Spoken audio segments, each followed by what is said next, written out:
Nanggagalaiti na naman si Japan. Si China pala. Nanggigigil na naman sa Pilipinas. Nanggigigil din pati sa Japan, guys. Pikon na sila. Ito sabi. Ito nang nangyari. Di bumisita sa Pilipinas si Fumio Kishida, di ba? Nitong nakaraang weekend. Ano nangyari? Nagsalita ang propaganda newspaper ng China. Ito yung sabi nila. Ito yung Global Times. Si Global Times, mga kotsero, lakihan ba? Ayan. Si Global Times, mga kotsero, ito yung ni China. Propaganda newspaper. Ang may-ari nito, Chinese Communist Party. Yan, si Global Times. Etong sabi, Japan's manipulation of Southeast Asia will exacerbate the division within ASEAN while escalating tensions in the South China Sea region. Sabi. Galit na sila, guys. Promise. Ito sabi, as Prime Minister Fumio Kishida met with Malaysian Prime Minister Anwar Ibrahim, etong linggo yan itong nangyari yan, linggo. On Sunday, after concluding his visit to the Philippines and vowed to strengthen security cooperation with Malaysia, experts warned on Sunday that Japan's unilateral manipulation, yan ang tawag, unilateral manipulation daw, of Southeast Asia will not only exacerbate the divisions within the ASEAN bloc, but also escalate tensions in the South China Sea region. Diba? Kinakabahan, guys, Kinakabahan, Nanggigigil si China, May papropaganda. Ayan, Sila nagsabi niya, minamanipulate daw ng Japan ang mga bansa sa ASEAN. Imagine, sa buong Asia, si China lang pala matatalino. Lahat ng bansa sa Asia bobo. Sila lang daw ang matalino. Kasi namamanipulate tayo Namamanipulate tayo ng Japan. Namamanipulate tayo ng Amerika. Kaya lahat kayo bobo. China lang ang mahusay. Sabi. They also confirmed that their countries should accelerate coordination for the use of Japan's new security assistance framework called the Official Security Assistance or OSA.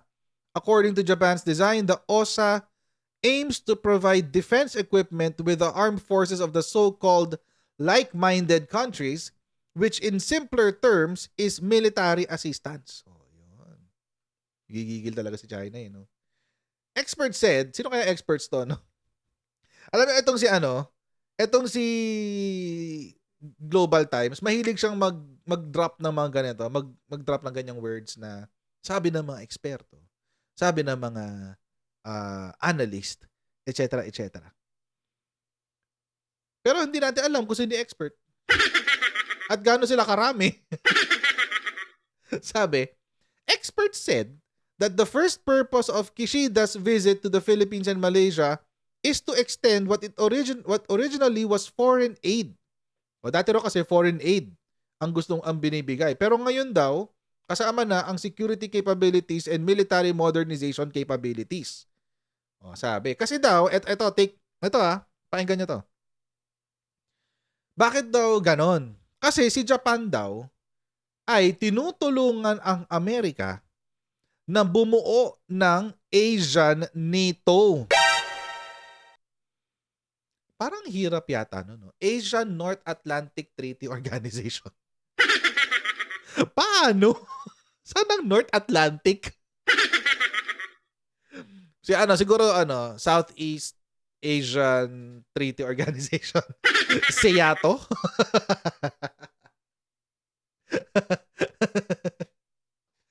Parang ganon siguro, ito na rin yung pangalan ng expert nila. Ayan, si Da Zhigang, Director of the Institute of Northeast Asian Studies, etc., etc. Isa lang pala siya, si Da Zhigang. Kala ko marami. Sabi kasi experts Sabi kasi sabi experts, sabi marami isa lang pala. Si Daji Gang lang pala. So, ito yung sinasabi ni China. Si China daw, ay hindi, minamanipulate daw ang mga bansa sa paligid ng ASEAN para labanan si China at makialam sa issue ng Taiwan. Okay? Tapos analysts, ito na naman, analysts. Sino naman tong analyst na to? Isa lang siya, si Wang Gongtao. Pero plural, pero nag-iisa lang siya. Si Wang Gongtao. Siya lang yun.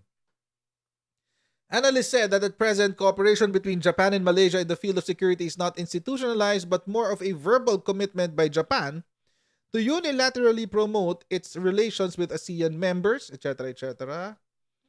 Japan agreed on Friday to provide coastal radar systems worth 600 million yen. Okay, actually nakuha na natin yung isa.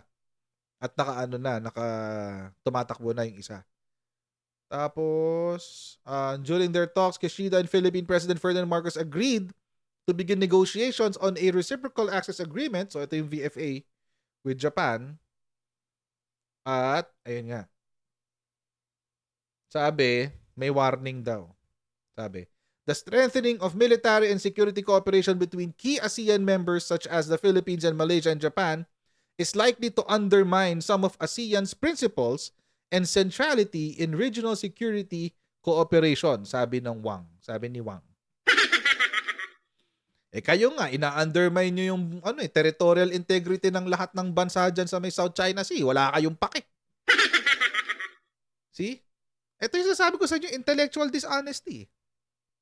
Diba? Sisi nila si Japan, sinasabi nila kay Japan na nanggugulo kayo sa ASEAN kasi kinakausap mo ang Pilipinas, kinakausap niyo ang Malaysia para lumaban sa China. Ina-undermine niyo yung values and principles ng buong ASEAN. Kayo nga, in-undermine mo yung territorial integrity ng Pilipinas. In-undermine niyo yung territorial integrity ng Vietnam. In-undermine niyo yung territorial integrity ng Malaysia. Diyan sa South China Sea. Tapos sasabihin niyo, kayo bida. Kalokohan yan. Alam nyo, mga kutsero, ulitin ko lang. Ako, for the most part, I don't agree with, what's his name? Yung mga dilawan na experts. Pero dito sa aspect na to, medyo I would agree with this. Ito si Jay Batong Bakal. Dilaw yan eh. For the most part, I don't really agree sa mga sinasabi nila. Pero, dito sa punto na to, I would have to say na doon sa parte ng reaksyon ng China, it seems may katotohanan yung sinasabi ni Batong Bakal. No, but if they see that the Philippines does not stand alone and actually has the support of friends and allies, then it would think twice. Napapanahon ang pagbisita ni Japanese Prime Minister Fumio Kishida sa Pilipinas sa gitna ng pagsulong ng bansa sa sovereign rights sa West Philippine Sea. Ayon sa maritime law expert na si Professor J. Batombakal, magandang senyales na nagkakaroon tayo ng kaibigan at kaalyado kaugnay ng usapin natin sa pinagtatalo ng teritoryo at bunsod din ng mas maigting na kooperasyon sa pagitan ng dalawang bansa, kabilang na ang pagtulong ng Japan na mapalakas ang kapasidad ng Pilipinas sa pagbabantay ng seguridad nito, mangingimi ang China na gumawa ng mga agresibong hakbang sa West Philippine Sea. Bukod sa loob ng Japan ng 12 barko para sa Philippine Coast Guard, magbibigay din ng Tokyo ng coastal surveillance radars sa Philippine Navy. Kauna-unahang bansa ang Pilipinas na makikinabang sa katatatag na official security assistance ng Japan. Kaugnay naman ang napipintong defense agreement sa pagitan ng dalawang bansa, partikular na ang Reciprocal Access Agreement o RAA, makatutulong itong paigtingin ang ating defense capability. China's worst nightmare from a foreign policy perspective is to see all of its neighbors joining together against it. I would have to agree. So any movement that might seem to indicate that is a cause for concern to them and will definitely cause them to pause and recalculate their moves and possibly even change their policy a bit. Suportado ni Senate President Juan Miguel Mig-Zubiri ang isinusulong na Defense Pact sa pagitan ng Japan at Pilipinas. Yung RAA will allow our interoperability and cross-training between our two forces in Itong dalawang to. times of self-defense, but also in the times of calamity. Kasi pag may RAA na po tayo, talagang yung Japanese Armed Forces, na self-defense forces, makakapunta po dito pag may calamity katulad na nangyari sa Yolanda. They can now enter and assist our armed forces and our civil servants in helping our people during times of calamity. Aalamin naming mabuti. Sa pato. And we will weigh in on how it can Sa patong aling to. be beneficial to the Philippines and mutually beneficial to both countries. Tinututulan naman ng Makabayan Bloc lawmakers ang Siyempre, wala kayong kwenta eh. agreement ng Pilipinas at Japan. Ito ay dahil sa posibilidad ng pagkakaroon nila ng paglabag sa karapatang pantao, lalo na sa kababaihan. Rosa Licoz, UNTV News and Well, yung sinasabi na yan ni Makabayan Block, it's nothing more than speculative. Speculation lang yan. Walang kasiguruhan yung sinasabi nilang. Ano lang yun? Kwentong barbero lang nila. Actually, I would assume na baka yun pa yung hino-hope nila na magkaroon ng ganong klaseng abuses. Kasi, syempre, build up sa kanila yun.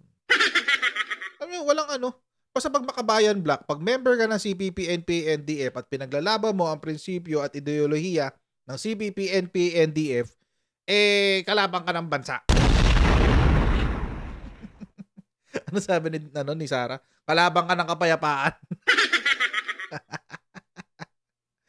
Yan. Ganon. So, kaya nanggigigil ngayon ng China. Kasi nga, si Japan, gumagawa ng paraan para maging para lumakas ang Pilipinas at magkaroon tayo ng kakayahan na ipagtanggol ang ating territorial integrity. In fact nga, 'di ba, nung nagpunta siya dito, nagpunta dito si Kishida, in-announce nga yung pagbibigay nila ng 12 Coast Guard ships at saka yung radar system. Lima daw yan 5. Pero nadala na dito yung isa. So meron na tayong isa ngayon na nag-ooperate, if I'm not mistaken. Tapos kanina, in-interview pa si Presidente. Kasi nagpunta siya sa isang event kanina, no? At ito 67th anniversary ng Naval Special Operations Command o NAVSOCOM sa Cavite kanina. And meron siyang sinabi na talagang mukhang ikagagalit na naman to ng China. Ito yung sinabi niya. Papanood ko sa inyo. As we move now from focusing on ensuring internal security for the country, we now have to bolster the country's external defenses. Palakasin ang external defenses. Ito yan diin ni Pangulong Ferdinand Marcos Jr. sa kanyang talumpati sa 67th founding anniversary ng Naval Special Operations Command o NAVSOCOM sa Sangli Point sa Cavite City. Pinayuhan ng Commander-in-Chief ang hukbong sandatahang lakas ng Pilipinas na maganda sa anumang hamong dulot ng anumang pangyayari o kaguluhan sa ibang mga bansa. Yun, no? For the DND and the AFP to maximize and strategically review the deployment of our forces to ensure that their strategies remain responsive to the current and future geopolitical realities. Yun. Tiniyak ng Pangulo ang suporta sa pagpapalakas ng kapabilidad ng Navy SEALs sa ilalim ng revised AFP Modernization Program. Dapat anyang magamit ang kakayahan ng NAVSOCOM upang mapalakas ang maritime security. May Navy SEALs pala tayo, no? Let's also continue harnessing the skills of our specialized units in preparing for all contingencies. With the NAVSOCOM, with its expertise in sea, air, and land or SEAL operations, must be utilized to support naval defense and enhance maritime security. Kanina ipinakita rin ng Elite Force ang kanilang kapabilidad, mga kagamitan para sa pagresponde sa anumang kaguluhan Bomb o squad. pagbabanta sa seguridad ng bansa. Kabilang ang Basic Underwater Demolition SEAL, Naval Diving Group, Explosive Ordnance Disposal Group, SEAL Sniper at iba pa. Kabilang rin sa highlight ng event ang pagkakaloob ng mga parangal ni Pangulong Marcos Jr. kasama ang NAVSOCOM Commander Commodore Dwight Stephen Dolnuan sa Special Operations personnel na matagumpay na naisagawa ang iba't ibang operasyon sa buong bansa at nagpakita ng kahusayan sa kanilang mga larangan ng tungkulin. Nel Maribuhok, UNTV News and Rescue. Oh. Hindi pa dyan natapos, mga kusyero. Meron pa tayong what do you call this? Mangyayaring tawag dito? Trilateral training with Japan, US, actually di pa nga parang 4 nga yata yun kasama South Korea yata. Japan, US, South Korea, and the Philippines. So 4 yan. Lumalakas ang well, actually mga kutsero, lumalakas ang Pilipinas not because of the capabilities yet of the Philippines. Hindi pa dahil sa kapasidad ng Pilipinas. Lumalakas ang Pilipinas dahil sa capability ng mga kaalyado. Ito yun. Ayan, 4 nga. Hindi pa pala trilateral exercise. Joint military exercise pala to. US, Philippines, Japan, South Korea. Starting next week. 12 days yan, guys. Ayan, Troops from the Philippines, United States, Japan, and South Korea will conduct a series of joint training exercises titled Kamandag 7 throughout Luzon, including Batanes. Diyos ko, Batanes! Alam natin kung saan malapit yan! Alam natin kung saan malapit yung Batanes! Zamboanga, Tawi-Tawi, and Palawan. No, alam natin kung saan malapit ang Palawan, guys. Sabi, the name Kamandag comes from the phrase kaagapay ng mga mandirigma ng dagat, which means cooperation of the warriors of the sea. Okay.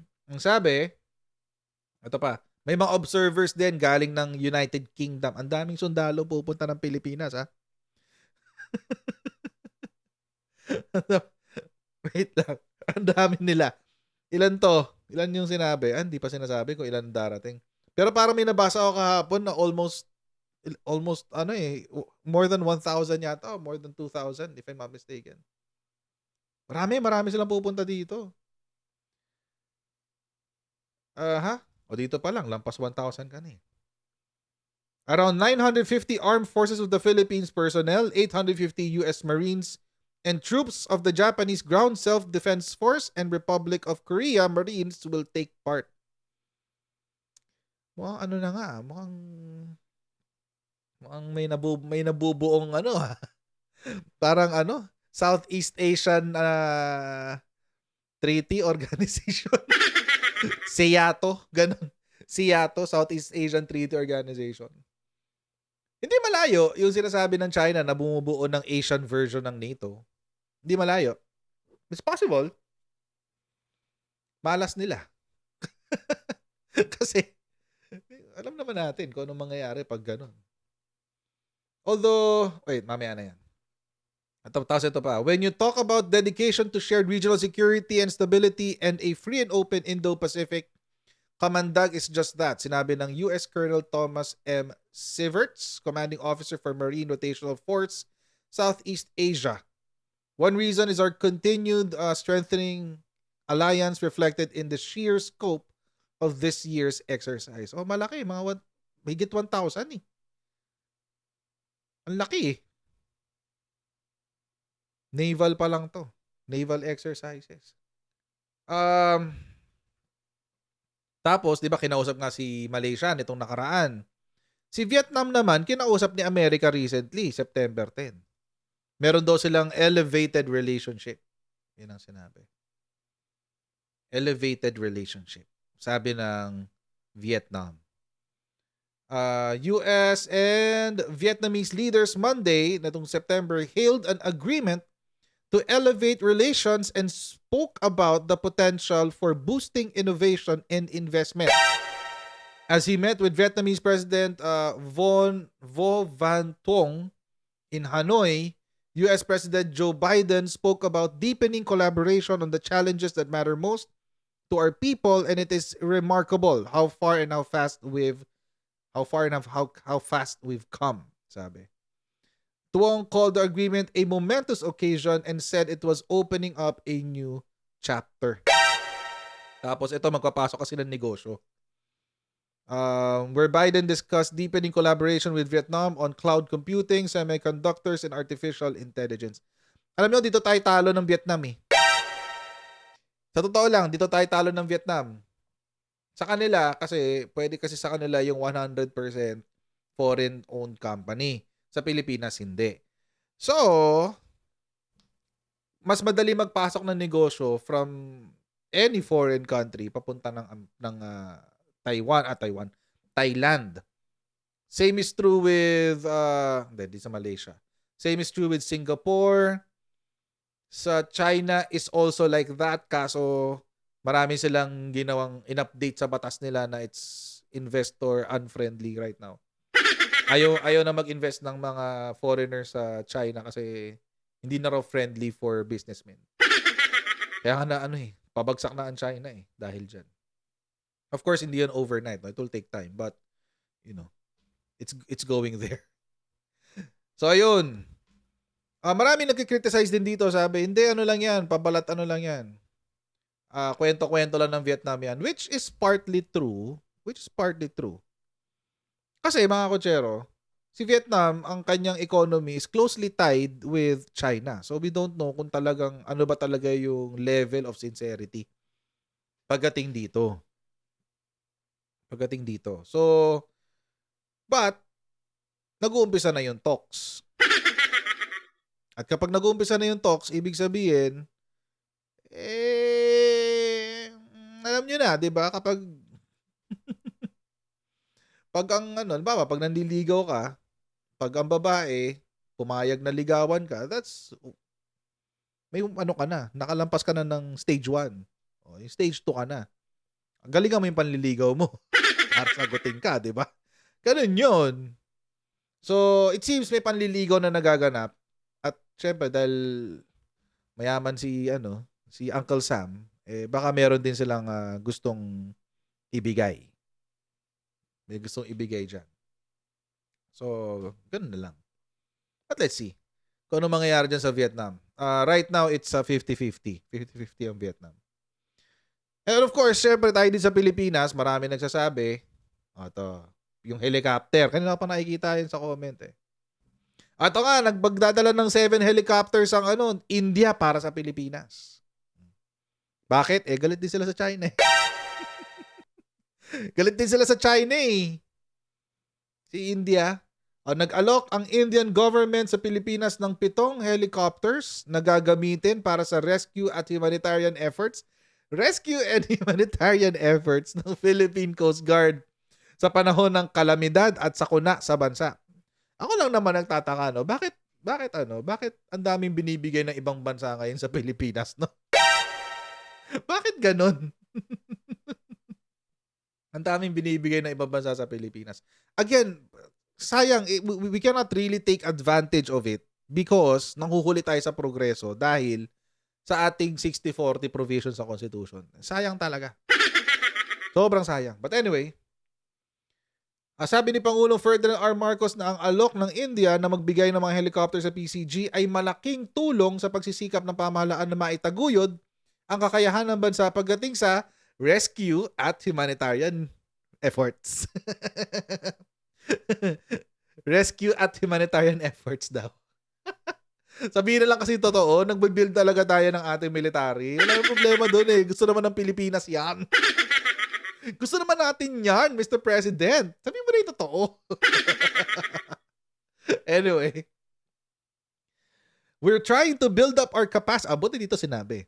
We're trying to build up our capacity, our capabilities in terms of our Coast Guard, in terms of our, of course, the search and rescue is always the primary consideration. Okay lang naman sabihin, Mr. President, di ba? Na binibuild natin ang ating military. Ang problema dun.